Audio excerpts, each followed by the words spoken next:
Ang malakas na buhos na ulan ay parang isang walang katapusang awit ng kalungkutan sa yero ang bubong. Ang bawat pata ay humahalik sa bintana nga maliit na silid. Sa loob, ang tanging liwanag ay nakmumula sa isang maliit na lampara sa tabi ng kama, nakbibigay nga aninosam nga pada at nakpapatingkat sa init na namumuo sa pagitan ng dalawang nilalang.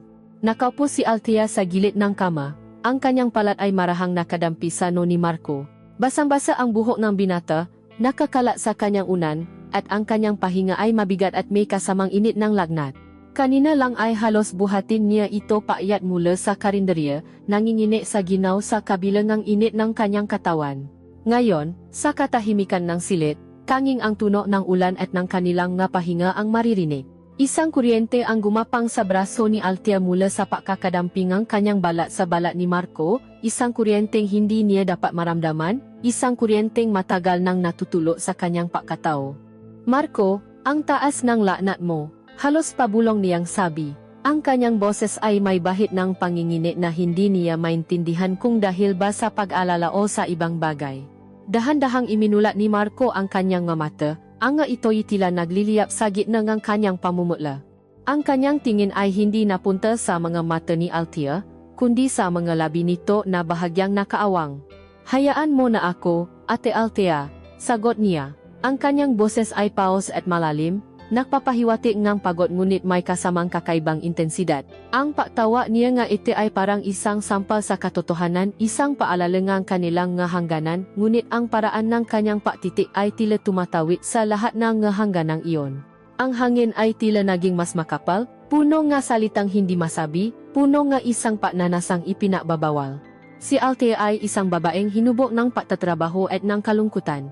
Sa edad na 42, ang kanyang buhay ay umikot lamang sa pagitan ng init ng kalan sa kanyang karinderya at sa malamig na kama na maisa niyang tinutulugan gabi-gabi simula nang pumanaw ang kanyang asawa. Ang kanyang nagisang anak ay nasa ibang bansa na, tinutupad ang nga pangarap na siya mismo ang natanim. Ang karinderya ang kanyang mundo, ang bawat tunog ng sandok at kawali, ang amoy ng bawang at sibuyas, ang kanyang najing kanlungan. Sa kabilang banda, si Marco, isang 20 taong gulang na estudyante ng inhinyeriya, ay nangungupahan sa silid sa itaas ng karinderya. Dala niya ang bigat ng isang magulong pamilya, at ang pangarap na makapatapos upang takasan ang lahat ng iyon. Para kay Althea, si Marco ay parang isang anak na rin, isang paalalang kanyang sariling anak na malayo sa kanya. Ngunit sa magabing tulad nito, kung saan ang ulan ay nahuhugas ang lahat ng pakukunwari, ang kanilang relasyon ay nagibangang nyo, nagiging isang bagay na mapanganib, isang bagay na pareho nilang hindi dapat naisin, ngunit sa kaibuturan ng kanilang nga puso ay matagal ng pinananabikan. Ang binhi ay naitanim na, naabang na lamang ng tamang sandali upang sumibol sa gitna ng ipinagbabawal na hardin. Ang init ng tanghali ay walang awa, bumabalot sa bawat eskinita ng Maynila, ngunit sa loob ng maliit na karinderya ni Althea, mayroong isang uri ng kanlungan. Ang amoy na bagong saing na kanin, na adobong kumukulo, at na piniritong isda ay humahalo sa ingay na makutsara at tinidor na tumatama sa magkaplato at sa kwentuhan na magkasuking kumakain. Si Althea, na may suot na puting t-shirt at isang lumang apron na nakatali sa kanyang baywang, ay abala sa pagsisilbi, ang kanyang magalaw ay sanay at mabilis, isang ritual na sa loob 15 taon ay naging bahagi na ang kanyang pagkatao. Sa gitna ng abalang iyon, isang anino ang tumigil sa kanyang pintuan. Isang binatang lalaki, matangkad, nakasuot ng simpleng maong at puting kamiseta, may bitbit na itim na backpack. Ang araw sa labas ay nagbigay diin sa kanyang hubok, at kahit na ang kanyang buhok ay medyo magulo, mayroon siyang isang anyo na kapansin-napansin. Naangat ng tingin si Althea mula sa pagbibilang ng sukli. Ang kanilang mamata ay naktakpo. Hindi kagwapuhan sa paraan na nakakasilaw, ngunit mayroong isang bagay sa kanyang mata, isang halo ng pagod at determinasyon. Magandang tanghali po, sabi ng binata, ang kanyang boses ay magalang. Nakita ko po yung sign sa labas, may bakante pa po ba kayong kwarto? Doon lang naalala ni Althea ang maliit na karatulang isinabit niya, silit na paupahan. Ilang linggo na rin iyon doon ngunit ngayon lang may natanong. Oh, meron pa, sagot niya, pinunasan ang kanyang makamay sa apron. Halika, sa taas. Iniwan niya ang kanyang puwesto sa isang katulong at sinamahan ang binata paakyat sa makitid na hagdanan sa likod ng karinderya. Ang bawat hakbang ay may kasamang alingaw-ngaw, ang hangin sa itaas ay medyo mas mainit, ngunit mas tahimik. Binuksan niya ang pinto sa nag-iisang kuwarto doon. Simple lamang ang sili, may isang maliit na kama, isang aparador, at isang mesa sa tabing ang bintana na nakatanaw sa magulong kalye sa ibaba. Maliit lang, pero malinis, sabi ni Althea, isang halos nahihiyang ngiti ang sumilay sa kanyang ngalabi. Pumasok ang binata at inilibot ang kanyang tingin, nilapitan niya ang bintana. Mula sa kanyang likuran, napansin ni Althea ang lapat ng kanyang makbalikat, ang paraan kung paano bumakat ang kanyang kamiseta sa kanyang likod, isang imahe na mabilis niyang iwinaksi sa kanyang isipan. Ayos na po ito, sabi ng binata, lumingon sa kanya. Ako po si Marco. Inilahat nito ang kanyang kamay. Nag-atubili ngang isang segundo si Althea bago tinanggap iyon. Ang kanyang kamay ay magaspang dahil sa pagtatrabaho, samantalang ang kamay ni Marco ay malambot ngunit matatag. Isang kakaibang pakiramdam. Althea. Sagot niya. Tawagin mo na lang akong Ate Althea. Isang kaugalian, isang paraan ng paglalagay ng distansya at pagpapakita ng respeto. Sige po, Ate Althea. Ngumiti si Marco, at sa ngiting iyon, tila bahagyang nagliwanag ang madilim na pasilyo. Nakasundo sila sa upa, at kinabukasan din ay lumipat si Marco. Ang masumunod na linggo ay natata hanggang isang hindi nakasulat na rutina. Tuwing umaga, bago pumasok sa universidad, si Marco ay upo sa isang mesa sa sulok ng karinderya. Isang sinangag, isang itlog na maalat, at isang tasang kape. Ito ang kanyang laging order. Sa una, ang kanilang mapausap ay puro formalidad. Magandang umaga po, Ate Althea. Magandang umaga, Marco. Kumain ka na? Ngunit habang lumilipas ang maaraw, ang simpleng pakbating ito ay unti-anting humaba. Puyat ka na naman yata, Marco. Dami bang ginagawa sa eskwela? Tanong ni Althea isang umaga habang inilalapa ang kanyang kape. Medyo po. Malapit na po kasi ang midterms, sagot ni Marco, habang nakukusot ng mata. Kumain kang mabuti, kailangan mo ngelakas. At maglalagay si Althea ngada na sinanga sa kanyang plato, isang kilos na hindi niya namamalayan na ginagawa niya lamang para kay Marco. At si Marco ay ngingiti, isang ngiting napapagaan sa puso ni Althea sa paraang hindi niya may paliwanag. Naksimula niyang obserbahan ang binata mula sa kanyang puwesto sa likod ng kaha. Nakikita niya ang dedikasyon nito sa paaral, ang paraan kung paano ito makbasa ng libro habang sumusubo ng pagkain. Nakikita niya ang mababaeng estudyante na dumadaan, napapatingin kay Marco, nakbubulungan, at nakakaramdam siya ng isang munting kirot, isang bagay na itinuturing niyang katawa-tawa. Bakit siya makakaramdam ng ganun? Para na niya itong anak. Iyon ang lagi niyang sinasabi sa kanyang sarili. Isang gabi, ginabi nga uwi si Marco. Halos masasara na si Althea nang pumasok ito, basang-basa nga ambon. Marco, gabi ka na yata. May tinapos lang po kaming project, Ate Althea. Kumain na po kayo? Ang simpleng tanong na iyon ay tumagos sa puso ni Althea. Kailan nga ba ang huling beses na may natanong sa kanya kung kumain na siya? Ang kanyang anak ay tumatawa linggo-linggo, ngunit ang kanilang pausap ay laging tungkol sa pera, sa paaral nito, sa mga pangarap nito. Walang natatanong tungkol sa kanya. Hindi pa. Sabayan mo na ako, sabi niya, isang alok na ikinagulat niya mismo. At sa gabing iyon, sa ilalim ng liwanag ng isang solong bumbilya sa loob ng saradong karinderya, sabay silang kumain. Nakuwento si Marco tungkol sa kanyang nga pangarap na maging isang inhinyero, tungkol sa hirap ng kanyang nga subject. Si Althea naman ay nakinig lamang, paminsan-minsan ay natatanong. Sa pagitan ng kanilang nga subo, napansin niya ang paraan ng paggalaw ng ngalabi ni Marco kapag nagsasalita ito. Ang kislap sa kanyang nga mata kapag pinausapan ang kanyang nga pangarap.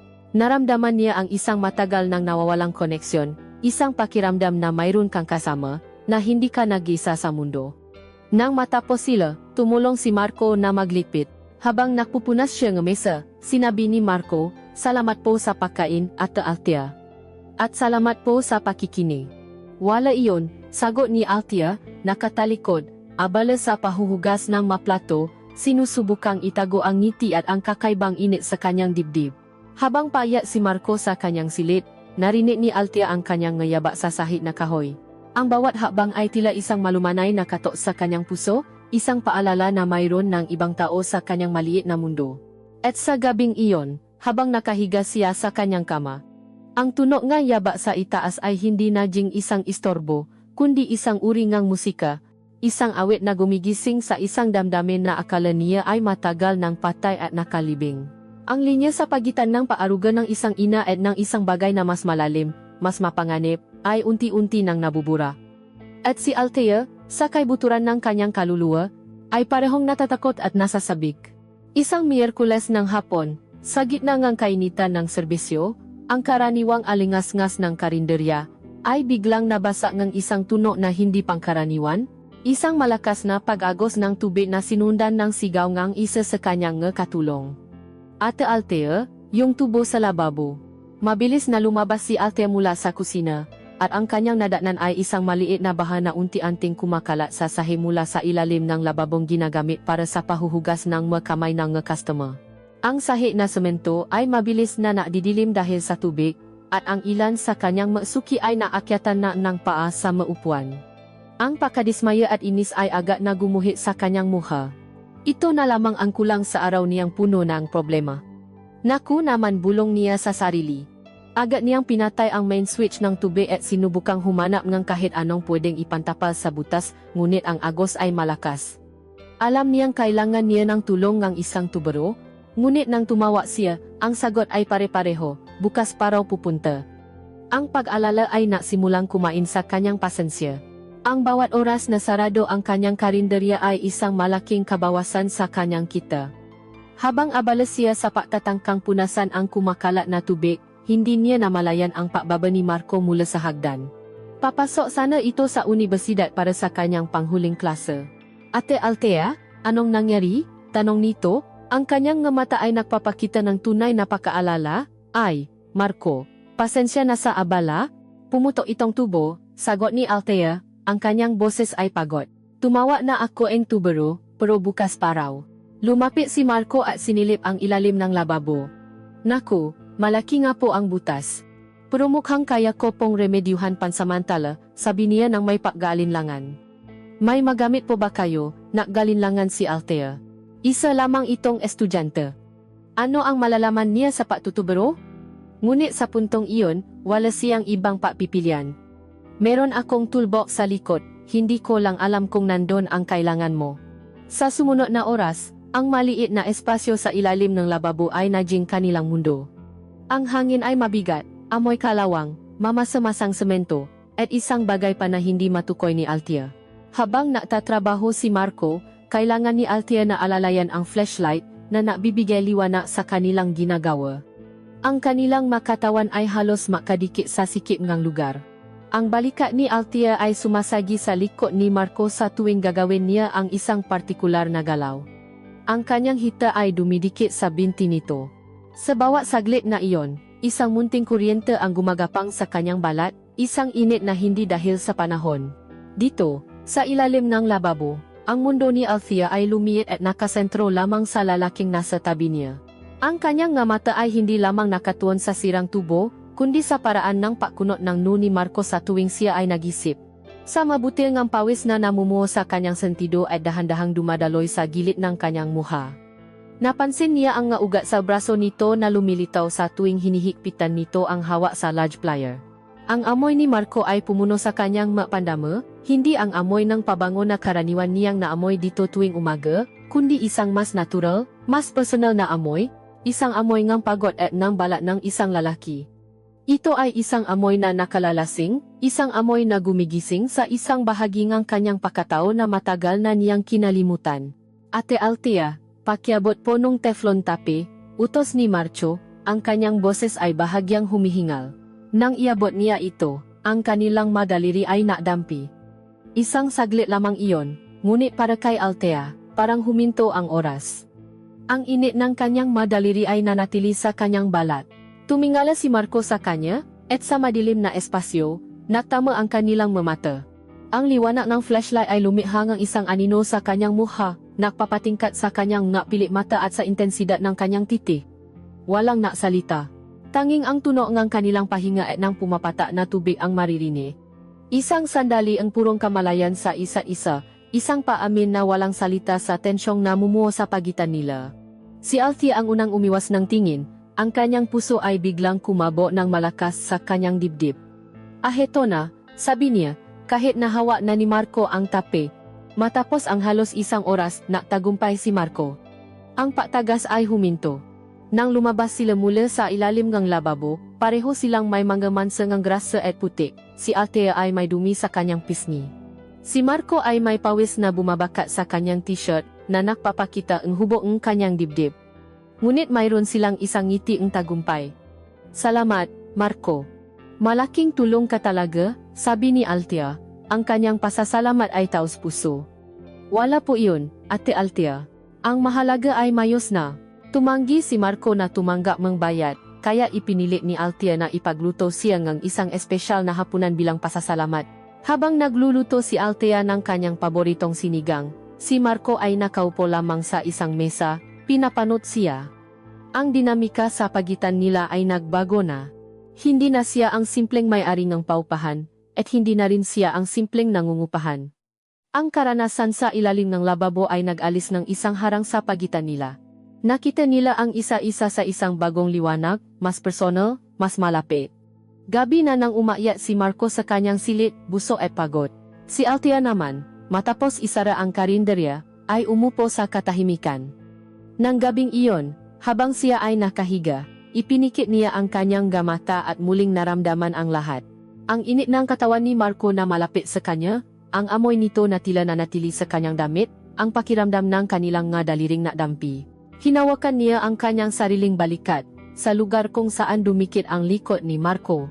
Ang simpleng pag-ayos ng isang sirang tubo ay tila nagbukas ng isang gripo sa loob niya, isang gripo na naglalabas ng nga damdamin at pagnanasang matagal na niyang sinubukang isara at kalimutan. Ang pakiramdam ay hindi na isang simpleng paganga, kundi isang malinaw at hindi may kakailang pagnanasa, isang mapanganib at nakakakili na sakit na gumigising sa kanyang natutulog na katawan. Ang gabi ay may sariling buhay sa Maynila. Habang ang araw ay nagpapakita ang magulo at maingay na siyudad, ang gabi naman ay naglalabas ang malihim nito, ng nga kaluluwang hindi mapakali. Para kay Althea, ang gabing ito ay isa sa mga gabing iyon.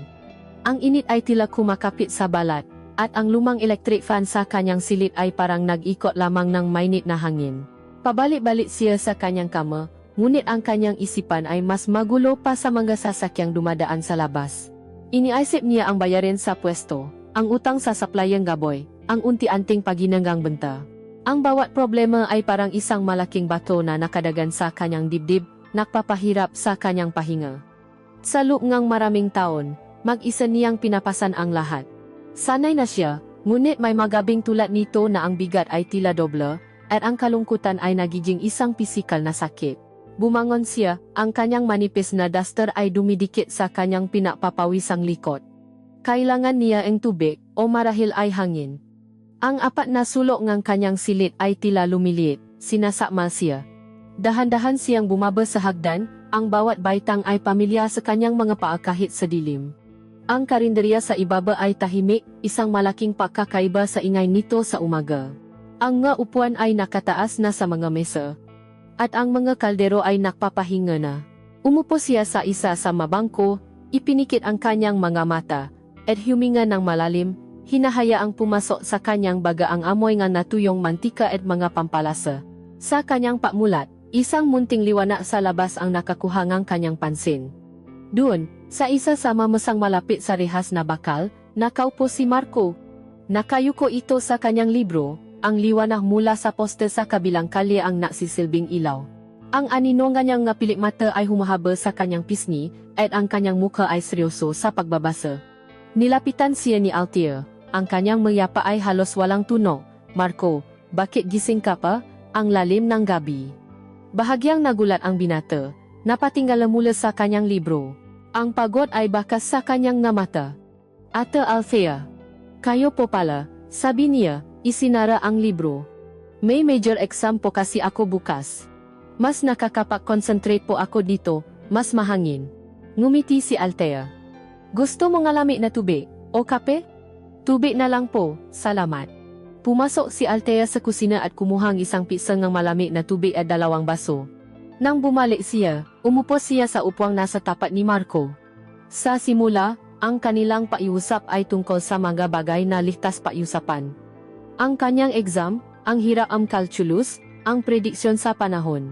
Ngunit ang katahimikan ng gabi, ang kanilang dalawa lamang salok na tutulog na karinderya, ay lumihang ang isang espasyo para sa mga bagay na mas malalim. Mukhang hirap na hirap ka diyan, sabi ni Althea, tinutukoy ang makapal na libro ni Marco. Mapait na ngumiti si Marco. Kailangan po, Ate Althea, kailangan kong makatapos. Mayroong isang bagay sa tono ng kanyang boses, isang bigat na hindi karaniwan para sa isang binata. Para sa pamilya mo? Tanong ni Althea, dahan-dahan. Tumango si Marco, ang kanyang tingin ay napunta sa madilim na kalye sa labas. Sila po ang dahilan kung bakit ako nandito. Pero minsan, sila rin po ang dahilan kung bakit gusto ko nang sumuko. At doon, sa ilalim ng mapusyaw na liwanag, simulang makuwento si Marco. Hindi niya ikinuwento ang lahat, ngunit sapat na para maintindihan ni Althea. Ang walang katapusang paawaing kanyang magulang, ang problemang pinansyal, ang bigat ng pagiging panganay na inaasahang maahon sa kanila sa hirap. Ang guwapong mukha na hinahangaan ng marami ay biglang nakaroon ng malamat, napapakita ng isang binatang lalaki na takot at pagod na. Habang nakikinig si Althea, nakaramdam siya ng isang matinding pagkaawa, ngunit higit pa roon, isang pagkakakonekta. Ang kahinaan na ipinakita ni Marco ay nabigay sa kanya ng lakas ng loob na mapakita ring ng sarili niyang kahinaan. Alam mo, Marco, minsan, napapagod din ako maisa, mahinang sabi niya, ang kanyang boses ay tila nagulat sa sarili nitong katapatan. Ang anak ko, nasa malayo. Oh, nagpapadala ako, sinusuportahan ko siya, pero iba pa rin pala. Ang hirap gumising araw-araw na alam mong ikaw lang ang asahan mo. Nakuwento siya, tungkol sa kanyang pumanaw na asawa, hindi sa paraan ng pagluluksa, kundi sa paraan ng paamin sa katotohanan na matagal na siyang nag-iisa. Ang kanilang pag-usap ay naging isang palitan ng lihim na pasanin, isang tahimik na pag-amin na pareho silang taong nangungulila na napapanggap na malakas sa araw. Habang sila ay nag-usap, ang distansya sa pagitan nila ay unti-unting lumiliit. Ang kanilang tuhod ay halos makadikit na sa ilalim ng mesa. Ang pagtawa ni Marco na Ate Althea ay nawalan na ng bigat, naging isang salita na lamang na walang laman. Ang kanilang mata ay hindi na bumibitaw. Nakita ni Althea sa mga mata ni Marco ang isang pag-unawa na hindi pa niya nakikita sa kahit kanino. Nakita naman ni Marco sa mga mata ni Althea ang isang kalungkutan na sumasalamin sa sarili niyang kalungkutan. Hindi na sila isang may-ari ng paupahan at isang nangungupahan. Sila ay 2 taong nakakaintindihan. Sa huli, ang masalita ay naubos, at ang natira ay isang komportableng katahimikan. Ang hangin ay puno ng bagay na hindi nila masabi, ng isang atraksyon na naging mas malakas pa dahil sa emosyonal na koneksyon na kanilang binuo. Ang pagnanasa ay hindi na lamang pisikal. Ito ay pagnanasa para sa paunawa, para sa ginhawa, para sa isang taong makakasama sa dilim. At sa gitna ng katahimikang iyon, binitawan ni Althea ang salitang matagal nang gustong kumawala sa kanyang puso, salitang hindi niya dapat sabihin, lalo na sa kanya. Sana may katulad mo na laging nandiyan, halos pabulong niyang sabi, ang kanyang boses ay basa dahil sa emosyon. Hindi ito isang simpleng papuri. Ito ay isang pagsusumamo, isang pag-amin, isang imbitasyon, hindi sumagot si Marco. Ngunit ang kanyang mata ay nagsalita. Ang pagod at kalungkutan ay napalitan ng isang bagay na mas matindi, isang tingin na puno ng pag-unawa at ng isang ipinagbabawal na pagnanasa na sumasalamin sa nararamdaman ni Althea. Ang tunog ang isang tricycle na dumaan sa kalye ang bumasa sa kanilang sandali, ang katotohanan ay bumalik na parang isang malamig na sampal. Hating gabi na. May exam pa si Marco. Kailangan niyang gumising ng maaga para magluto. Sige po, Ate Althea. Ayat na po ako, sabi ni Marco, ang kanyang boses ay medyo iba na. Sige, Marco. Matulog ka na. Napaalam sila, parehong medyo naalangan, parehong alam na may isang linya na kanilang tinawid ngayong gabi. Nang bumalik si Althea sa kanyang silid, ang alalahanin tungkol sa pera ay nawala. Ang tanging laman ng kanyang isipan ay ang init na titik ni Marco, ang bigat ng kanilang inamin sa isa-isa. Alam niya, na may kasamang takot at pangingilik, na hindi na magiging pareho ang lahat. Ang pada na kanilang binuo ay gumuho na. At ang susunod na mangyayari ay hindi na mapipigilan. Ilang araw ang lumipas mula noong gabi ng kanilang pausap. Ang hangin sa pagitan ni Althea at Marco ay nagbago, naging mas makapal, puno nga salitang hindi masabi at mga sulyap na may kahulugan. Sa umaga, kapag kumakain si Marco sa karinderya, ang kanilang mga mata ay matatapo sa gitna ng karamihan, at isang munting kuryente ang dadaloy, na agad nilang pinuputol sa pamamagitan ng paiwas. Ang simpleng pag-abot ni Althea ng sukli ay nagiging isang sandali ng pag-alangan, kung saan ang kanilang mga daliri ay halos madampi, na dudulot ng isang panginginig sa kanilang dalawa. Ang tensyon ay parang isang lastikong unti-unting binabanat, naghihintay na lamang ng isang maling galaw upang mapatid. Ang pagkakataong iyon ay dumating sa isang Biyernes ang gabi. Foundation Week sa Universidad ni Marco, isang linggo ngang selebrasyon at pagpapahinga matapos ang nakakapagod na mga eksaminasyon. Gabi-gabi ay may tuktugan sa campus, at sa huling gabi, pagkatapos ng isang matinding laro ng basketball, hinila si Marco nganyang makaibigan sa isang maliit na inuman malapit sa eskwelahan. Hindi siya palainom, ngunit ang bigat sa kanyang dibdib at ang kakaibang kaba na nararamdaman niya sa tuwing nakikita niya si Althea ay nagtulak sa kanya na pumaya. Ang isang bote ay naging dalawa, at ang dalawa ay naging tatlo. Ang tawa ng kanyang kaibigan at ang ingay ng musika ay naging isang pansamantalang pagtakas. Hating gabi na nang isara ni Althea ang karinderya. Nasa kanyang silid na siya, nakahiga, ngunit ang kanyang diwa ay gising. Nakikinig siya, naabang. Naabang siya sa tunok ng gate, sa tunok ng gayaba ni Marco. Isang bahagi ng kanyang isipan ang nagsasabing isa itong kamangmangan, isang paalala na hindi nararapat. Ngunit ang isa pang bahagi ay hindi mapakali. At pagkatapos, narinig niya ito. Ang kalansing ng gate na sinundan ng isang mahinang kalabo, na parabang may sumandal dito ng malakas. Bumangon siya, sumilip sa bintana, at nakita niya ang anino ni Marco na medyo sumusuray sa paglalakad. Ang una niyang naramdaman ay pag-aalala. Mabilis siyang bumaba. Nang buksan niya ang pinto sa likod, nakita niya si Marco na nakasandal sa pader, ang kanyang buhok ay magulo, at ang kanyang mukha ay namumula. Ang amoy ng ala ay malakas, ngunit mayroon pa siyang naamoy, isang bagay na mas primal, amoy ng gabi, ng kabataan, ng pawis. Ang anyo niyang ito, na malayo sa karaniwang magalang at seryosong estudyante, ay gumising sa isang kakaibang pakiramdam sa look ni Althea. Marco? Lasing ka ba? Tanong niya. Ang kanyang boses ay isang halungang pag-alala at autoridad. Tumingala si Marco, at nang makita siya, isang ngiti ang sumilay sa kanyang ngalabi. Althea, sabi niya, ang kanyang boses ay malambing, at sa unang pagkakataon, hindi niya ginamit ang salitang ate. Ang pagbikas niya sa kanyang pangalan ay parang isang haplos sa pandinig ni Althea. Halika na, iayat na kita, sabi niya, sinubukang itago ang epekto ng salita ni Marco sa kanya. Inilagay niya ang braso ni Marco sa kanyang gabalikat. Ang bigat ng binata ay sumandal sa kanya, at ang init ng katawan nito ay tumagos sa kanyang damit. Ang bawat hakbang paayat sa makitid na hagdanan ay isang pagsubok. Ang kanyang hininga, na amoy alak, ay tumatama sa kanyang pisngi. Ang kanyang kamay ay nakahawa sa baywang ni Marco, at nararamdaman niya ang tigas ang kalamnan nito sa ilalim ang kanyang palat. Ang bawat pakdikit ng kanilang mga katawan ay napapadala alon ng init sa kanyang buong pagkatao. Nang makarating sila sa kanyang silid, marahan niya itong inupo sa gilid ng kama. Ang silid ay madilim, tanging ang liwanag ng buwan mula sa bintana ang nagsisilbing ilaw. Ang hangin ay tila naubos, at ang katahimikan ay nababasa lamang ng kanilang mabibigat na pahinga. Ang plano ni Althea ay iwanan siya ang isang basong tubig at umalis na, ngunit ang kanyang mapaa ay tila nakapako sa sahig. Lumuhod siya sa harap nito para tanggalin ang sapatos nito, isang kilos na halos kasing intimate ng isang yakap. Habang ginagawa niya ito, hinawakan ni Marco ang kanyang baba at marahang itinaas ang kanyang mukha. Huwag kang maalala, bulong nito.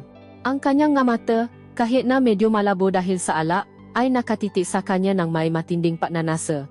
Marco, kailangan mo ng mapahinga, sabi ni Althea, ang kanyang boses ay nanginginig. Sinubukan niyang tumayo para umalis, ngunit hinawakan ni Marco ang kanyang pulso. Ang hawak nito ay marahan ngunit matatag. Huwag ka munang umalis, pakiusap nito. Hinila siya nito ng bahagya, sapat para mawalan siya ng balanse at mapaupo sa sahig sa pagitan ng mahita nito, tumingin siya sa kanya. Ang isipan niya ay sumisigaw, mali ito. Napakabata niya. May-ari lang akong paupahan. Mali ito. Ngunit ang kanyang katawan ay may sariling isipan. Ang init na namumula kay Marco, ang paraan ng pagtitik nito, ang pahawa nito sa kanyang puso, lahat ng ito ay nakpapahina sa kanyang determinasyon. Dahan-dahang tumayo si Marco, hindi binibitawan ang kanyang kamay, at hinila siya patayo. Ngayon, makaharap na sila, ang kanilang katawan ay ilang pulgada na lamang ang pagitan. Mas matangkad ito sa kanya, at sa unang pagkakataon, naramdaman niya ang lakas nito. Ginamit niya ang kanyang malayang kamay para haplusin ang kanyang pisngi, ang kanyang hinlalaki ay marahang gumuhit sa kanyang labi. Althea. Muli niyang bulong, at ang pangalan niya ay parang isang panalangin. Yumuko ito, dahan-dahan, binibigyan siya ng bawat pagkakataon na umiwas, na tumanggi, ngunit hindi niya ginawa. Sa halip, ipinikit niya ang kanyang mata. Ang unang pagdampingan nilang malabi ay malambot, isang pagtatanong. Ngunit nang hindi siya gumalaw, ang halik ay lumalim. Ang lasang alak ay humalaw sa isang lasang si Marco lamang ang mayroon. Ang kanyang kamay na kanina ay nakababalang, ay dahan-dahang umaya sa dibdib ni Marco. Naramdaman niya ang mabilis na pagtibok ng puso nito, o marahil ay puso niya, hindi na niya masabi.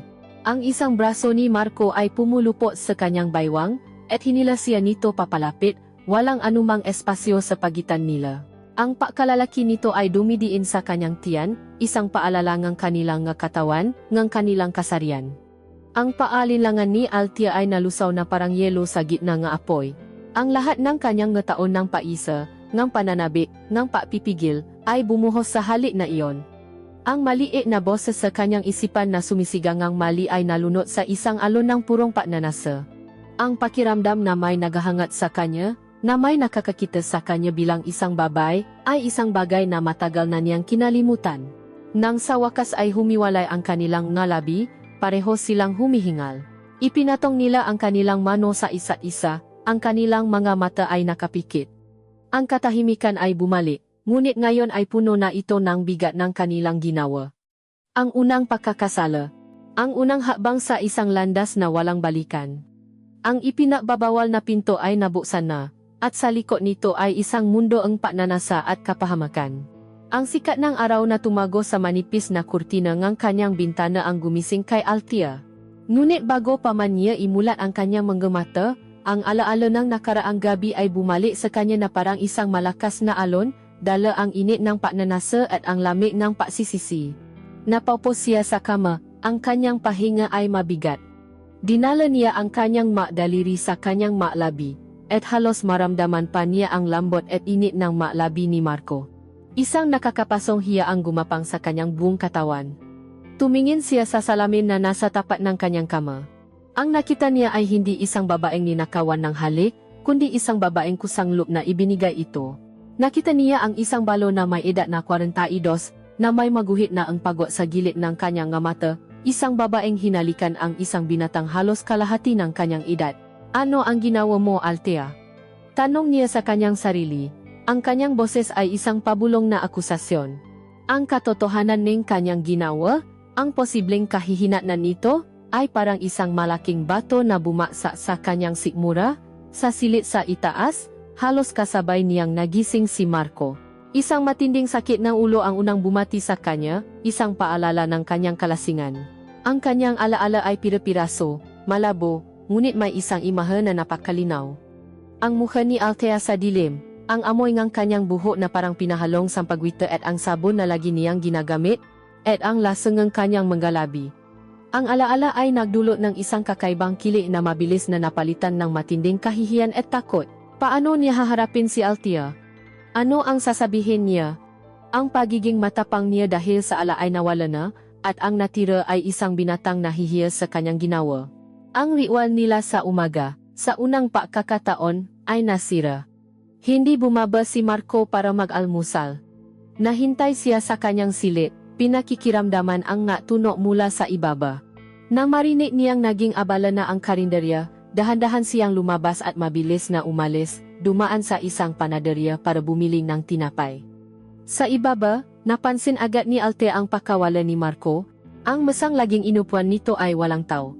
Sa bawat pagbukas ng pinto ng karinderya, ang kanyang mga mata ay automatikong napapatingin doon, nagbabaka sakali, ngunit kasabay nito ay natatakot sa kanyang makikita. Ang pagkawalan ni Marco ay mas malakas pa ang dating kaysa sa anumang salita. Iyon ay isang pag-amin na may nagbago, na ang nangyari ay hindi isang bagay na madaling balewalain. Sinubukan ni Althea na ibaling ang kanyang atensyon sa trabaho. Nakuskos siya ng kaldero ng may diin, nautos sa kanyang katulong ng may baksik na hindi nila nakasanayan. Ngunit ang kanyang isipan ay lumilipat. Paulit-ulit niyang tinatanong ang sarili. Dahil lang ba sa alak? Isa lang bang kahinaan ng isang gabi para kay Marco? Para sa kanya, higit pa ron ang kahulugan. Iyon ay ang pagising ng isang damdamin na matagal na niyang ibinaon. Ang kawalan ng kasagutan ay parang isang lason na unti-unting kumakalat sa kanyang sistema. Hindi maaring matagal ang kanilang pag-iwasan. Nang gabing iyon, alam ni Marco na kailangan na niyang kausapin si Althea.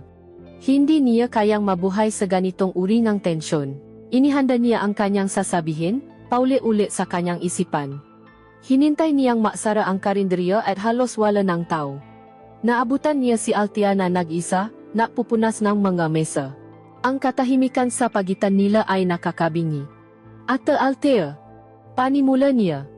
Ang kanyang boses ay nanginginig. Ang paggamit niya muling ate ay isang sinasadyang pagtatangka na muling itayo ang pada na kanilang giniba, hindi lumingon si Althea. Bakit, Marco? Ang kanyang boses ay malamig, walang emosyon. Gusto ko po sanang humingi ng tawad sa nangyari kagabi, pagpapatuloy niya, nakayuko, lasing lang po ako. Hindi ko po sinasadya. Pasensya na po kung nabastos ko kayo. Ibinato niya ang lahat ng sisi sa alak, sa kanyang sarili. Binibigyan niya si Althea ng isang madaling paraan para makatakas, para isipin na ang lahat ay isang pagkakamali lamang na walang kahulugan. Ang bawat salita ni Marco ay parang isang suntok sa puso ni Althea. Ang pahingi niya ng tawad, lalo na ang paggamit niya sa alak bilang dahilan, ay mas masakit pa kaysa sa inaasahan niya. Isang maliit, hangal na bahagyang kanyang pagkatao ang umasa na mayroon din itong kahulugan para sa kanya. Ngunit ang kanyang nga salita ay ginawang isang simpleng pagkakamali ngang isang lasing ang isang sandali na para sa kanya ay puno ngang kahulugan. Naramdaman niyang siya ay naging mura, ginamit, kahit na alam niyang pareho silang may kasalanan. Itinago niya ang sakit sa likod ng isang malamig na maskara. Tumingin siya sa wakas kay Marco, ang kanyang mata ay walang mababasa. Kalimutan mo na yun, sabi niya, ang kanyang boses ay patag. Lasing ka lang. Walang nangyari. Ang kanyang paksang-ayon sa dahilan ni Marco ay isang pagtatangka na burahin ang lahat, na ibalik ang lahat sa dati. Ngunit ang pait sa kanyang boses ay hindi niya naitago. Ang kanilang kasunduan na kalimutan ang nangyari ay nagdulot ni kabalitaran. Ang halik ay naging isang konkretong lihim na ngayon ay nakasabit sa pagitan nila, mas tutukay sa dati. Ang pag-iwasan ay naging mas malala, mas nakakailang. Para kay Althea, ang bawat pagdaan niya sa tapat ng nakasaradong pinto ng silid ni Marco ay nagpapaalala sa kanya ng init sa loob ng kwartong iyon. Para kay Marco, ang bawat pagkarinig niya sa boses ni Althea mula sa ibaba ay nagpapaalala sa kanya ng lasa ng ngalabi nito. Ang mundo nila ay napuno ng mapaalala ng kanilang kasalanan. Ang pagtatangkang burahin ang alaala ay lalo lamang napatindi ang kanilang kamalayan sa isa-isa. Napapansin na ni Marco ang pagod sa mga mata ni Althea, at nararamdaman niyang siya ang dahilan. Napapansin naman ni Althea ang tensyon sa panga ni Marco sa tuwing siya ay nasa malapit. Ang pagiging ipinagbabawalang kanilang atraksyon, kasama ng pagsisisi, ay lalo lamang napapatindi sa kanilang pagnanasa. Hindi na ito isang simpleng pagnanais. Ito ay nagiging isang mapanganib na obsesyon. Pareho nilang sinusubukang labanan ito, ngunit ang mismong paglaban nila ang siyang nakpapaliyap sa apoy. Nang gabing iyon, nakahiga muli si Althea sa kanyang kama, hindi makatulog. Dinala niya muli ang kanyang daliri sa kanyang labi. Ang alaala ay sariwa pa rin. Nakaramdam siya ng matinding kalungkutan, at isang desperado at nakakahiyang pananabik. Samantala, nasa kanyang silid si Marco, sinusubukang mag-aral, ngunit ang nga letra sa libro ay lumalabo. Tumayo siya at tumingin sa bintana, sa madilim na karinderya sa ibaba. Alam niyang nasa ilalim lang siya ng isang palapak. Ang lapit nila sa isa-isa ay isang matamis na pahirap. Ang kanilang pagtatangkang lumayo ay lalo lamang naglapit sa kanila, ang kanilang lihim ay nagbuklod sa kanila sa isang sapot ng pagsisisi at na lumalalang pananasa. Ang katahimikan sa pagitan nila ngayon ay mas maingay kaysa sa anumang pausap na kanilang pinaksaluhan. Halos 2 linggo nang nakakabinging katahimikan ang namagitan sa kanila. Ang dating komportableng rutina ay naging isang masalimuot na sayaw ng pag-iwas. Kapag bababa si Marco, sisiguraduhin niyang abala si Althea sa kusina. Kapag si Althea naman ang lalabas, makukunwari si Marco na may kausap sa telepono. Nabubuhay sila sa isang bubong ngunit sa makaibang mundo, pinaghihiwalay ang isang halik na pareho nilang pinagsisisihan ngunit hindi malimutan. Ang tensyon ay tila isang sugat na hindi gumagaling, na sa anumang sandali ay maaring bumuka at magdugo muli. Ang sandaling iyon ay dumating sa isang gabi na walang babala. Nagsasara na si Althea ng karinderya nang bumukas ang pinto sa likod at pumasok si Marco. Hindi ito ang Marco na sanay niyang makita. Ang kanyang buhok ay magulo na parang sinabunutan, ang kanyang nga mata ay namumula at ligaw, at ang kanyang nga kamay ay nanginginig. May hawak siyang telepono, at sa paraan ng pagkakatingin niya dito, para bang iyon ang pinakamasamang bagay sa mundo. Marco? Anong problema? Tanong ni Althea, ang pag-alala ay agad na bumura sa lahat ng pagkukunwari at paiwas.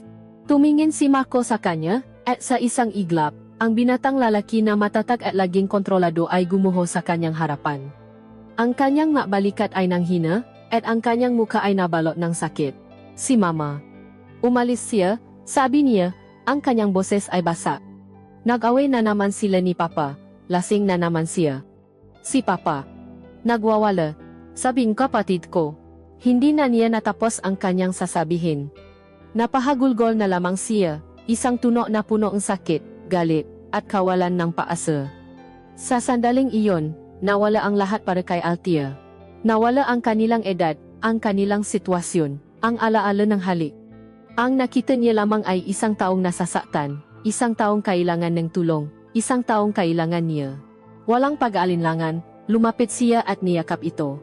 Sa una, ang yakap ay para sa isang ina na napapatahan sa kanyang anak. Ang isang kamay niya ay humahaplos sa likod ni Marco, habang ang isa naman ay nasa kanyang bato. Siya, tahan na, Marco. Nandito lang ako. Ilabas mo lang lahat, bulong niya sa taingan nito. Isinubsob ni Marco ang kanyang muha sa pagitan ng leeg at balikat ni Althea, ang kanyang nga luha ay bumabasa sa balat nito, mainit at maalat. Ang kanyang nga braso ay mahigpit na pumulupo sa baywang ni Althea, na parabang siya ang tanging bagay na pumipigil sa kanya na makawata-wata. Ngunit habang tumatagal ang kanilang pagkakayakap, at habang unti-unting humuhupa ang mga hikbi ni Marco, na iba ang anyo ng kanilang pagiging malapit. Naramdaman ni Althea ang bawat patibok ng puso ni Marco sa kanyang dibdib. Naramdaman niya ang init at lakas ng katawan nito na nakadikit sa kanya. Hindi na ito isang yakap ng pagalo. Ito ay naging isang yakap ng 2 taong naghahanap ng kanlungan sa isa't isa.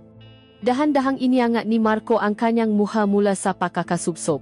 Ang kanyang mamata, na puno pa rin ng luha, ay nakatitig sa kanya.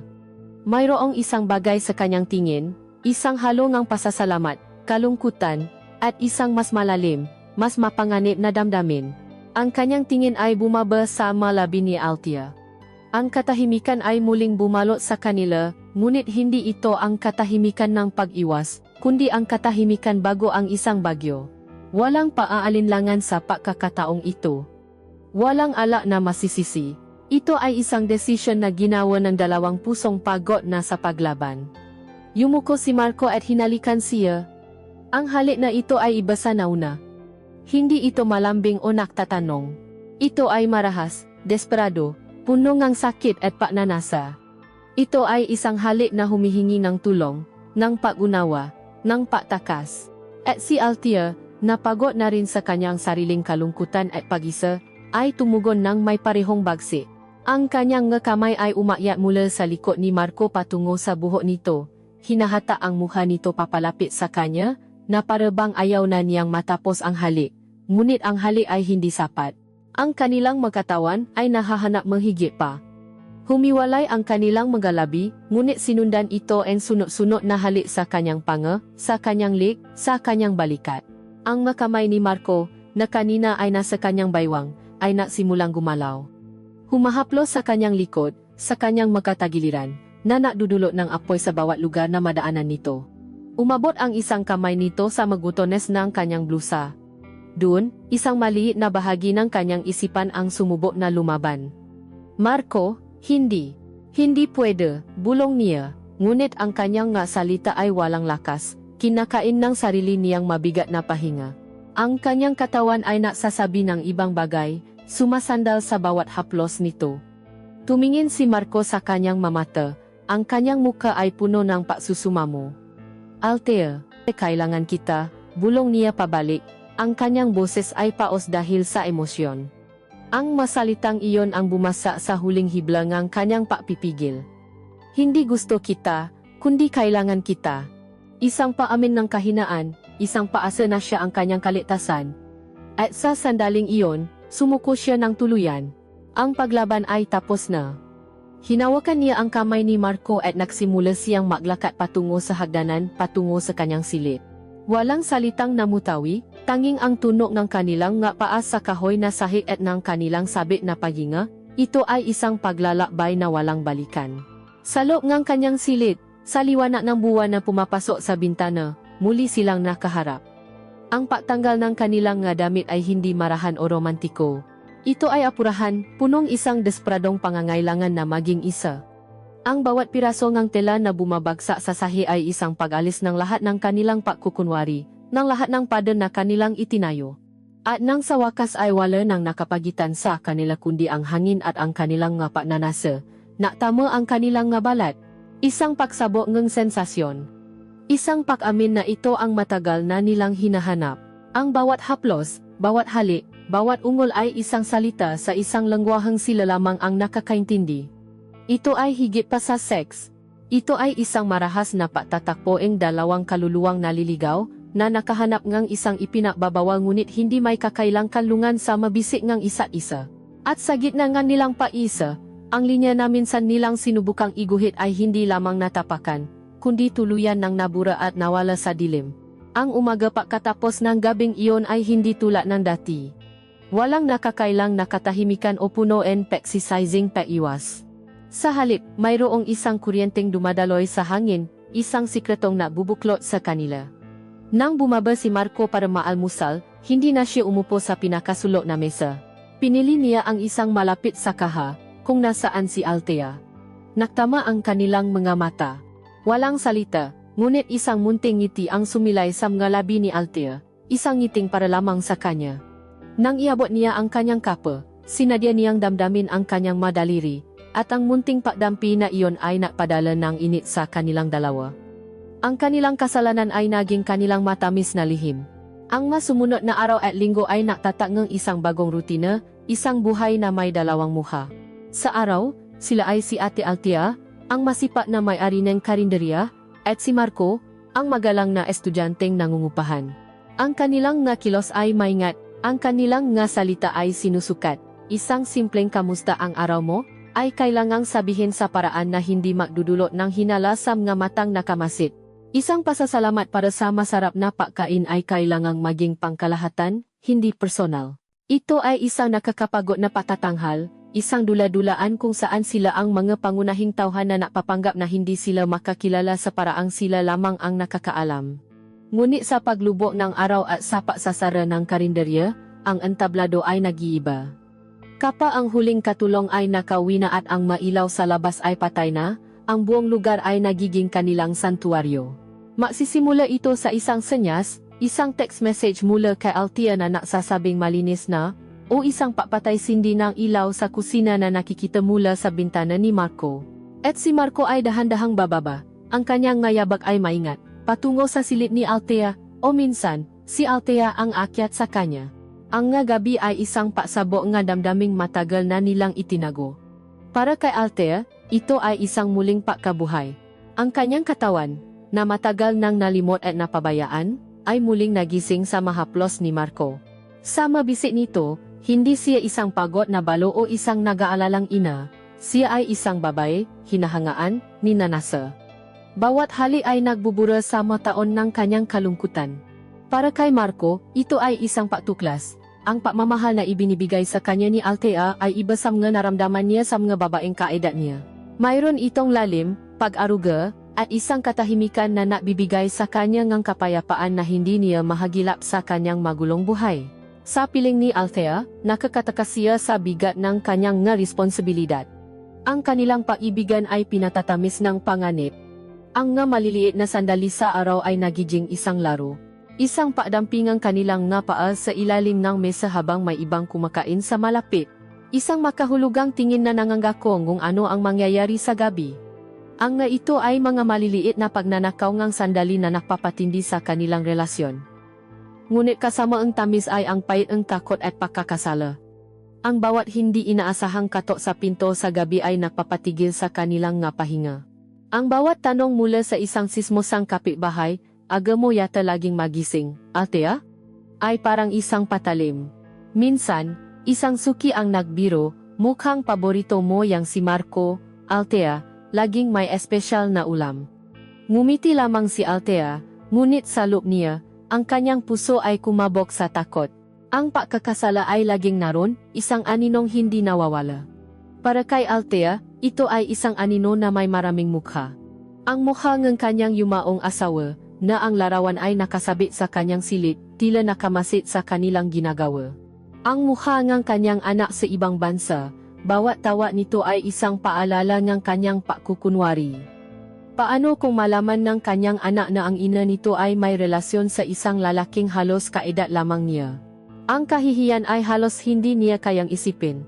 At may magabi, kapag tinitingnan niya ang natutulo na si Marco sa kanyang tabi, na nakikita niya ang kanyang sarili bilang isang desperadang matandang babae na nagsasamantala sa isang binatang may problema.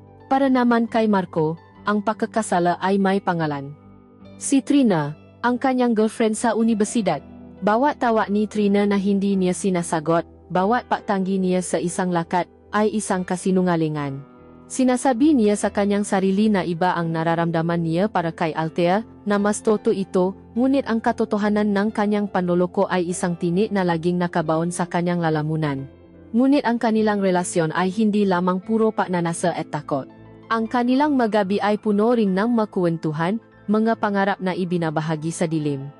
Sa kaligtasan ng mga yakap mang isa-isa, ikinukwento ni Marco ang kanyang nga plano na maging isang mahusay na inhinyero. Ikinukwento naman ni Althea ang kanyang pangarap para sa kanyang anak. At ang sarili niyang nakalimutang pangarap. Naging engineer na ako, bulong ni Marco isang gabi, habang hinahaplos ang kanyang buhok, hindi ka na magtatrabaho sa karinderya. Ako na ang bahala sa iyo. Tatawa lamang si Althea, isang tawang may halong tamis at pipe. Ano ka ba? Buhay ko na ito. Ang mapangakong ito, kahit alam nilang mahirap tuparin, ay nagiging kanilang munting mundo. Isang mundong sila lamang ang nakakaalam. Isang umaga, ganap na naglalarawan ng kanilang buhay. Matapos ang isang gabing puno ng pagmamahalan, dahan-dahang lumabas si Marco sa silid ni Althea bago pa man sumikat ang araw. Pinanot siya ni Althea mula sa bintana hanggang sa mawala siya sa dilim. Pakalipas ang ilang oras, bumaba si Marco para mag-almusal, na parabang walang nangyari. Umupo siya sa kanyang karaniwang mesa. Si Althea ay nasa likod ng kaha. Mukhang pagod ngunit may kakaibang kislap sa kanyang mamata. Magandang umaga po, Ate Althea, bati ni Marco. Ang kanyang boses ay formal at magalang. Magandang umaga, Marco, sagot ni Althea, ang kanyang boses ay kalmado. Nagtanong ang isang customer kung ano ang ulam, at pareho silang ngumiti at sumagot. Ngunit sa isang saglit, ang kanilang mata ay muling naktakpo. At sa isang sulyap na iyon, ang buong mundo ang kanilang gabi. Ang init, ang bulong, ang pangarap, ang takot, ay naroon. Pagkatapos ay yumuko si Marco sa kanyang pagkain, at nagpatuloy si Althea sa kanyang ginagawa, na simula na muli ang kanilang pagtatanghal. Ang kanilang lihim na mundo, na tila isang perpektong bula na lumulutang sa gitna ng realidad, ay nasimulang makaranas ng mga panganib mula sa labas. Ang panganib na iyon ay naumpisa sa isang pares ng mapanuring mga mata na paari ni Aling Marites, isang biyudang kapitbahay na sa loob ng 10 taon ay araw-araw na kumakain ng almusal sa karinderya. Walang nakakalampas sa kanyang paningin, at sa mga nakalipas na linggo, ang kanyang atensyon ay natun kina Althea at Marco. Nagsimula ito sa mga maliliit na bagay. Aba, Althea, tila lalo kang bumabata ngayon ah. Nag-skincare ka na ba? Puna niya isang umaga, habang tinitinan si Althea mula ulo hanggang paa. Toto nga, may kakaibang sigla si Althea ngayon, isang kislap sa kanyang nga mata na matagal nang nawala. Ang dating laging nakaputing t-shirt ay napalitan paminsan-minsan ng mablusang may kulay. Napansin din ni Aling Marites ang maliliit na pabo. Naku, itong si Marco, suwerte naman. Ang laking hiwa ng liempo, biro niya, ngunit ang kanyang mga mata ay matalas, tinitimbang ang reaksyon ni Althea. At higit sa lahat, nahuhuli niya ang nga sandali. Isang sulyap na nagtatagal, isang ngiting hindi para sa lahat. Minsan, habang nagbabayat si Marco, nahuli niya ang paraan ng pagdampi ng kamay ni Althea sa kamay nito, isang dampi na mas matagal kaysa sa kinakailangan. Ang nga maliliit na piraso en ebidensya ay nasimulang bumuo en isang kuwento sa isipan ni Aling Marites. At ang kuwentong iyon ay hindi niya sinasarili. Sa isang hapon, habang nakakapasya kasama ang iba pang nasuki, sinimulan niya ang sismes. Napapansin niyo ba? Panimula niya. Ang kanyang boses ay hininaan. Si Althea at yung border niyang estudyante. Parang may something diyan. Makaedad lang halos ang anak niya at yang si Marco, di ba? Ang mabulungan ay nasimula ng kumalat, parang isang mabagal na apoy na gumagapang sa buong komunidad. Hindi man direkta, nararamdaman ni na Althea at Marco ang pagbabago. Ang nga tingin ay tila mas matagal, ang nga ngiti ay may kasamang panunukso. Ang dating ligtas na espasyo ng karinderya ay naging isang lugar ng pahuhusga. Ang takot ay nagsimulang pumasok sa kanilang paraiso. Naging mas maingat sila, na lalo lamang nagbigay diin sa kanilang pakailang. Ang dating natural na interaksyon ay naging isang pinipilit na pag-arte. Ang tamis ng kanilang maninanakaw na sandali ay nahaluan na ang pait ng pangamba. Ang bigat ng sitwasyon ay humantong sa kanilang unang seryosong pagtatalo. Gabi iyon, salok ng silit ni Althea. Marco, siguro mas mabuti kung sa labas ka na muna kumain ng ilang araw, sabi ni Althea, ang kanyang boses ay mahina. Bakit? Sagot ni Marco, ang sakit ay agad na gumuhit sa kanyang muha. Naririnig ko na ang mga bulungan, Marcho. Pinag-usapan na tayo. Hahayaan mo na lang na maapektuhan tayo nga sismis nila. Ang boses ni Marco ay tumaas ng bahagya. Hindi mo naiintindihan, pabulong na sigaw ni Althea. Ako ang masisira dito. Ako ang huhusgahan nila. Ano ang gusto mong isipin nila? Nakabi ako ang isang estudyante? Na kinakama ko ang isang lalaking kaedad ng anak ko?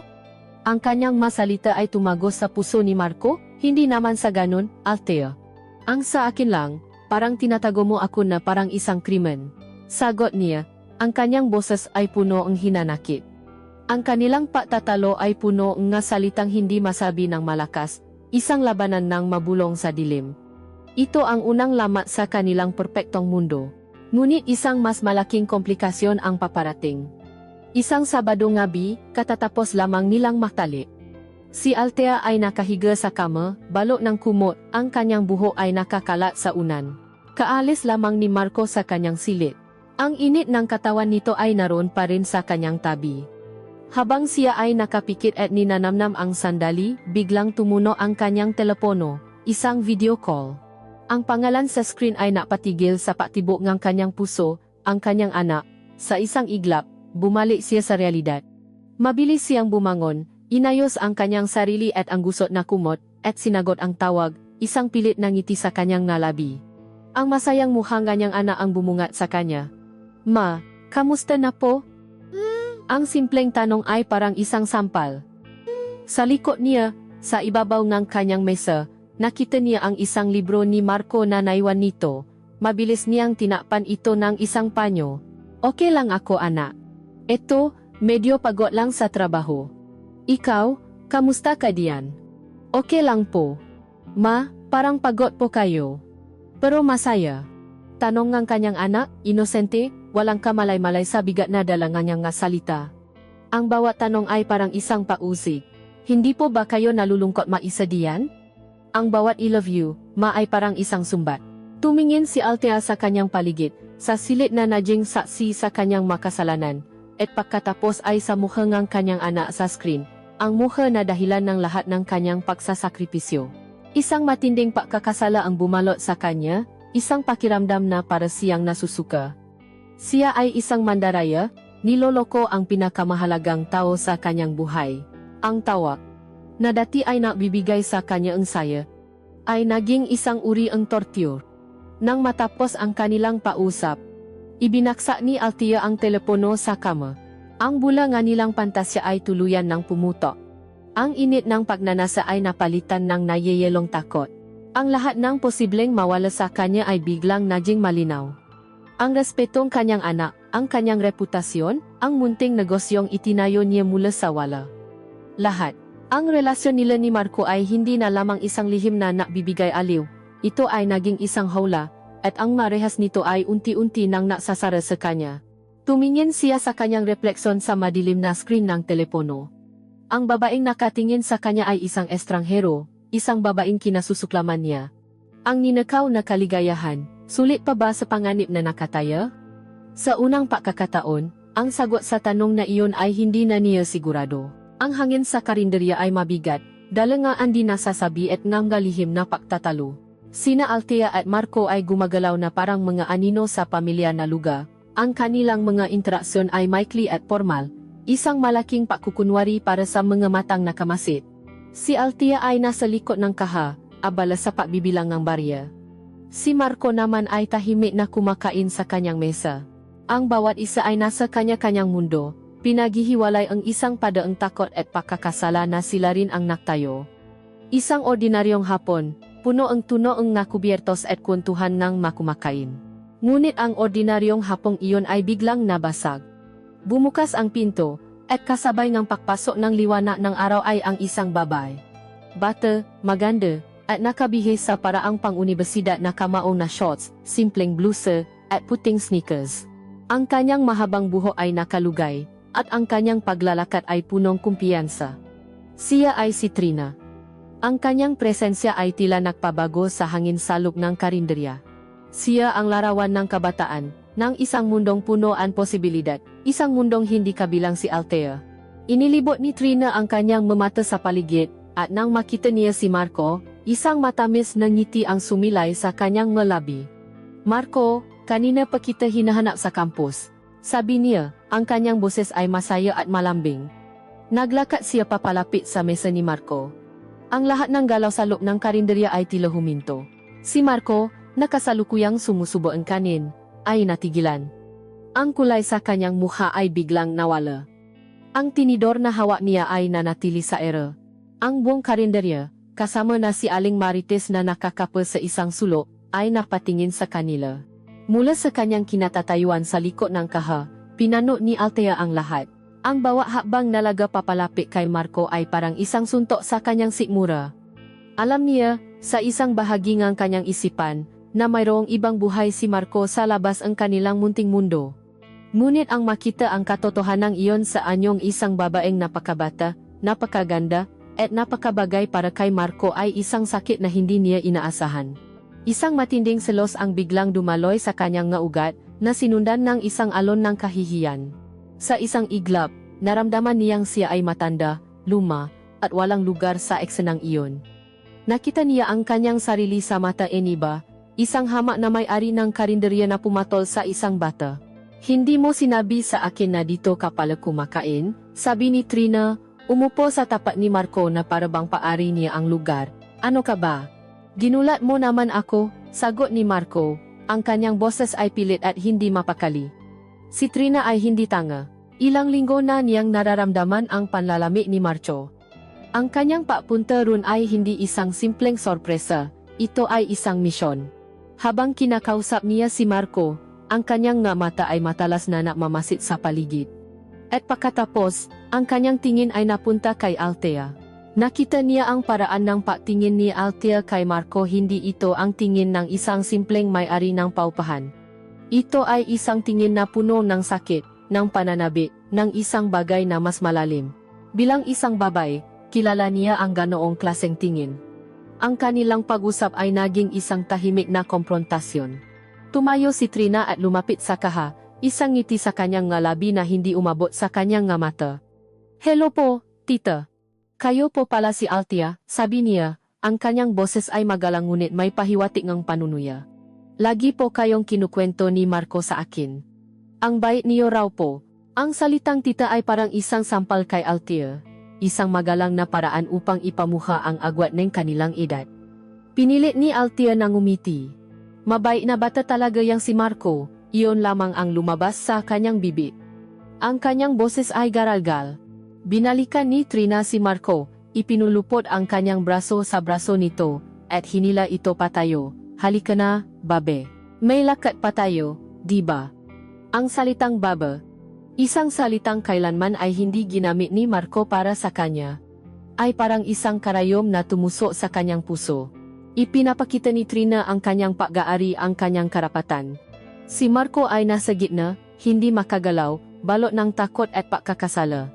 Tumingin siya mula sa naghihintay na mukha ni Trina patungo sa wasak na mukha ni Althea. Sa sandaling iyon, kailangan niyang pumili.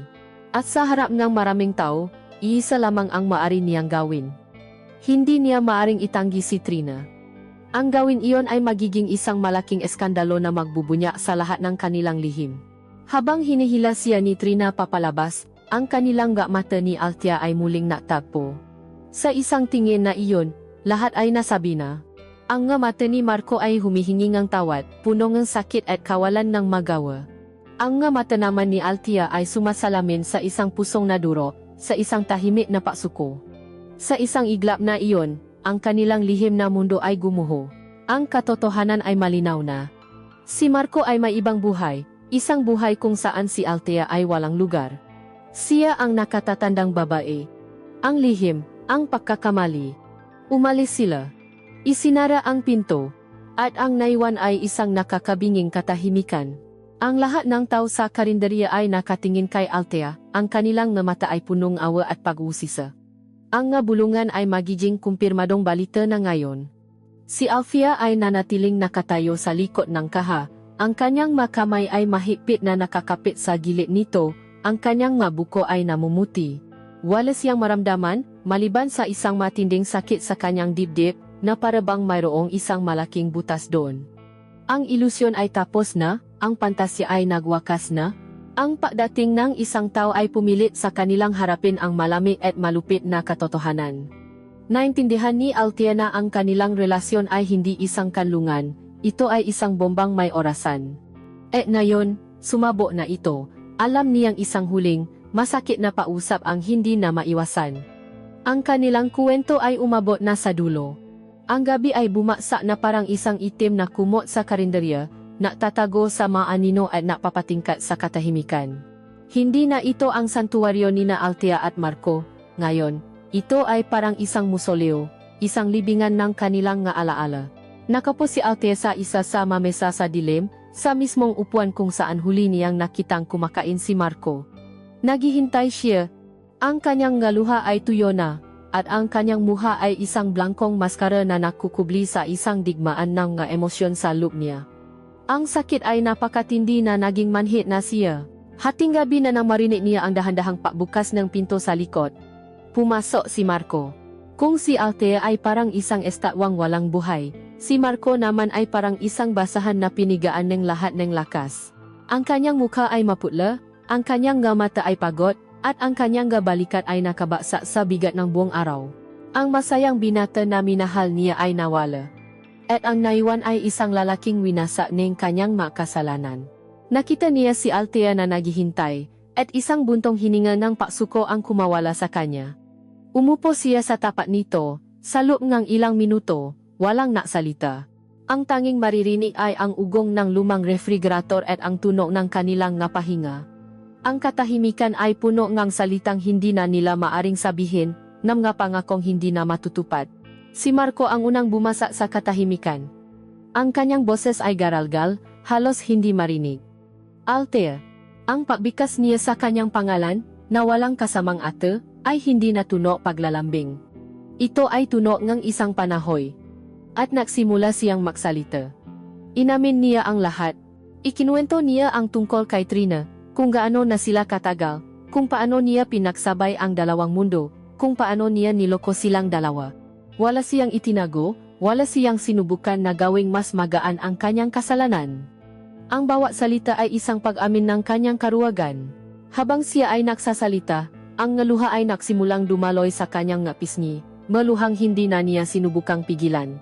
Patawarin mo ako, Althea, sabi niya, ang kanyang boses ay basa na. Patawarin mo ako sa lahat. Sa pagsisinungaling ko, sa sakit na idinulot ko sa iyo. Hindi ko dapat hinayaan na mangyari ito. Hindi kita dapat dinamay. Nakikinig lamang si Althea, ang kanyang muka ay hindi na babago. Nang matapos si Marco, nanatili siyang tahimik. At pagkatapos, sa isang boses na pagod at walang buhay, siya ang nagsalita. Ako ang dapat huminging ng tawad, Marco. Tumingin siya sa kanya sa unang pagkakataon, at sa kanyang mga mata, nakita ni Marco ang isang napakalalim na kalungkutan. Dahil alam ko mula sa simula na mali ito, alam kong may hangganan ito. Ngunit nabulak-bulagan ako.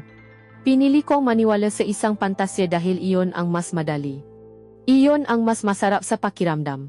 Inamin niya ang kanyang sariling pagkakasala, ang kanyang kahinaan, ang kanyang paglimot sa kanyang edad at sa kanyang lugar. Alam kong darating ang araw na ito, pagpapatuloy niya. Nang hihiram lang ako ng oras, nanakaw nga sandali ang kaligayahan na alam kong hindi para sa akin. Sa gabing iyon, inilatak nila ang lahat ng katotohanan na matagal nilang iwinaksi. Ang agwat ng kanilang edad, ang kanyang anak, ang kanyang kasintahan, ang lipunang mapanghusga. Wala ng pagkukunwari, wala ng mga pantasya. Tanging ang malami at malupit na katotohanan na wala silang patutunguhan. Ang kanilang pausap ay hindi na para ayusin ang mabagay, kundi para aminin na ang lahat ay wasak na at hindi na may babalik pa. Ang pinakamasakit na bahagi ay dumating nang sabihin ni Althea ang isang katotohanang pareho nilang alam ngunit hindi masabi. Naging pansamantalang lunas lang ako sa mga problema mo, Marco. Isang takasan, sabi niya, walang pait, tanging isang malungkot na patanggap. At ikaw naman, ginising mo ang isang bagay sa akin na dapat ay matagal ng patay. Pareho nating ginamit ang isa't isa, sa paraang alam natin. Ang masalitang iyon ay naalis ng lahat ng bahid ng romanse sa kanilang relasyon, at ang natira ay ang hubad na katotohanan ng 2 taong nahanap ng ginhawa sa maling paraan. Ngunit sa kabila ng lahat ng sakit, ang koneksyon sa pagitan nila ay naroon pa rin. Ang matinding kalungkutan ay natulak sa kanila sa isang huling pamamaalam. Tumayo si Marco, lumapit kay Althea, at marahan siyang hinila patayo. Niyakap niya ito. At sa yakap na iyon, ang lahat ng kanilang depensa ay gumuho. Muli silang umiyak, hindi na para sa kanilang sarili, kundi para sa kanilang dalawa, para sa isang pag-ibig na kailanman ay hindi dapat nangyari. Magkahawak kamay silang umayak sa kanyang silit sa huling pagkakataon. Ang kanilang huling gabi ay hindi na puno ng marahas na pagnanasa. Ito ay mabagal, malungkot, at puno ng pagmamahal na may kasamang pamamaalam. Bawat haplos ay isang pagsasawlo, bawat hali ay isang pagpapaalam. Ang kanilang mga ungol ay napalitan ng mga hikbi. Ang kanilang mga katawan ay nag-usap sa isang lengguwaheng puno ng kalungkutan. Ito ay isang pagtatalik na parang isang panalangin para sa isang bagay na mamamatay na. Hinintay nilang sumikat ang araw, makatabing nakahiga sa kama, ngunit hindi na makadikit. Ang dating init ay napalitan ng isang malawak at malamig na espasyo sa pagitan nila, ang gabi ay tapos na. At alam nilang wala ng susunod na gabi para sa kanila. Kailan ka alis? Tanong ni Althea, ang kanyang boses ay halos isang bulong, ang kanyang tingin ay nasa kisama. Bukas ang umaga, sagot ni Marco, ang kanyang boses ay paos. Ang desisyon ay simple, praktikal, at nakakadurog ng puso. Kailangan niyang umalis sa silid na ito, sa karinderyang ito, sa buhay ni Althea. Habang ang unang sinak ng araw ay dahan-dahang pumapasok sa silid, nanatili silang nakahiga, makatabi ngunit makahiwalay, 2 estranghero na minsan ay naging lahat para sa isa't isa. Ang lihim nilang pag-ibig ay nasa huling kabanata na. At ang natira na lamang ay ang sakit ng isang wakas na hindi na mababago. Lumipas ang 6 na buwan. Sa ibabaw, ang lahat ay bumalik sa dati. Ang karinderya ni Althea ay abala pa rin, punong ingay ng makusara at tinido, ng amoy ng nilulutong pagkain, at nang tawanan ng mga suki. Si Althea ay nandun, gumagalaw ng may sanay na kahusayan, nag-abot ng sukli, ngumingiti sa magkakakilala. Ang maksismis tungkol sa kanya at sa estudyante ay unti-unti nang namatay, napalitan ng mga bagong kuwento sa kanilang maliit na komunidad. Muli siyang naging si Althea, ang babaeng mag-isang nagtaguyod sa kanyang anak, ang babaeng matatak at kagalang-galang. Ngunit sa ilalim ng lahat ng ito, sa kaibuturan ng kanyang pagkatao, ang lahat ay nagbago. Ang karinderya ay hindi na lamang isang negosyo, ito ay naging isang museo ng alaala. Ang mesang nasa sulok, na laging inupuan ni Marco, ay isa na lamang ordinaryong mesa para sa lahat, ngunit para sa kanya, ito ay isang bakanteng espasyo na puno ng multo nga hapon. Ang amoy nga adobo, ang paborito ni Marco, ay nagdudulot ng isang kirot sa kanyang puso. At sa tuwing umulan ng malakas sa gabi, ang tunog ng mapata sa yero ay hindi na lamang tunog ng ulan. Ito ang tunog ng gabing giniginaw si Marco at una niyang naramdaman ang init ng balat nito. Ang mundo niya ay nawalan ng kulay. Ang kanyang kalungkutan ay iba na. Dati, ito ay isang bagay na sanay na siya. Isang kasama sa paglipas ng mataon. Ngayon, ang kalungkutan ay isang aktibong sakit, isang paladyang paalala sa kung ano ang nawala sa kanya.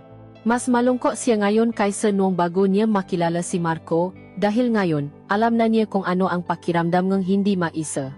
Tinupat ni Marco ang kanyang salita. Kinabukasan pagkatapos ang kanilang huling gabi, umalis siya, walang mahabang pamamaalam. Nang umakyat si Althea para linisin ang silid, wala na ito. Ang silid ay malinis. Napakalinis. Na para bang sinadya nitong burahin ang lahat ng bakas ng kanyang paktiraron. Ngunit hindi niya kayang burahin ang nga alaala. Sa mga unang linggo, sa kalaliman ng gabi. Minsan ay napapabangon si Althea, iniisip na narinig niya ang gayaba ni Marco sa itaas, bago niya maalala na ang silid ay walang laman. Bawat binatang matangkat na may backpack na makikita niya sa malayo ay napapatigil sa kanyang pahinga. Isang hapon, habang naayos siya nga sulat, isang sobra ang nakakuhang kanyang pansin.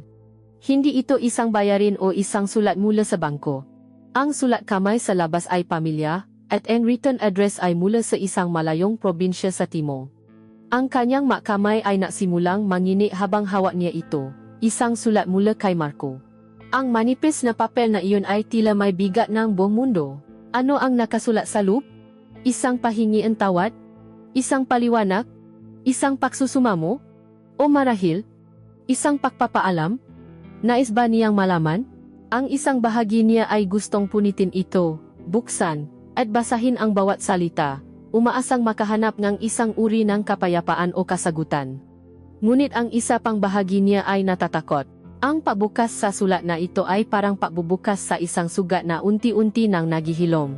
Ang pagbukas dito ay muling pagpapasok sa gulo na pilit na niyang tinatakasan.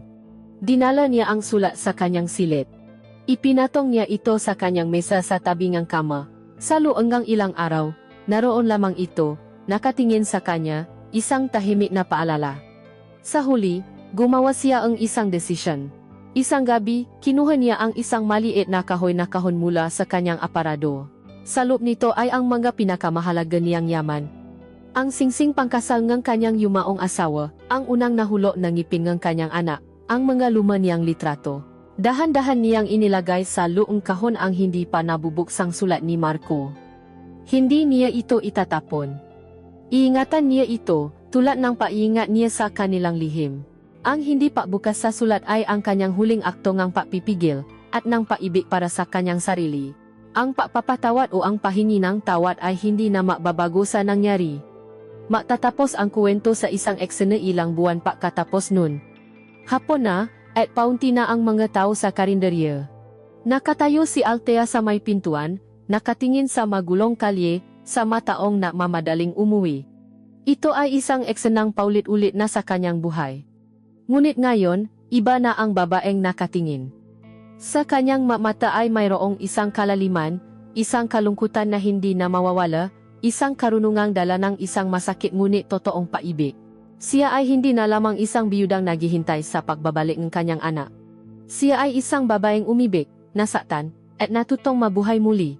Ang tanong ay mananatili sa hangin, isang bulong para sa manakikinig, sulit ba ang lahat? Ang naninakaw na sandali ng kaligayahan, ang muling pagkabuhay ng kanyang natutulo na puso, sapat ba itong kabayaran para sa isang paklat na habambuhay na niyang dadalhin? Ang kuwento ay hindi magbibigay ng sagot, sapagkat may maapaibig na ang halaga ay hindi nasusukat, at ang maalaala nito, masakit man o matamis, ay mananatiling bahagi ng kung sino tayo, magpakailanman.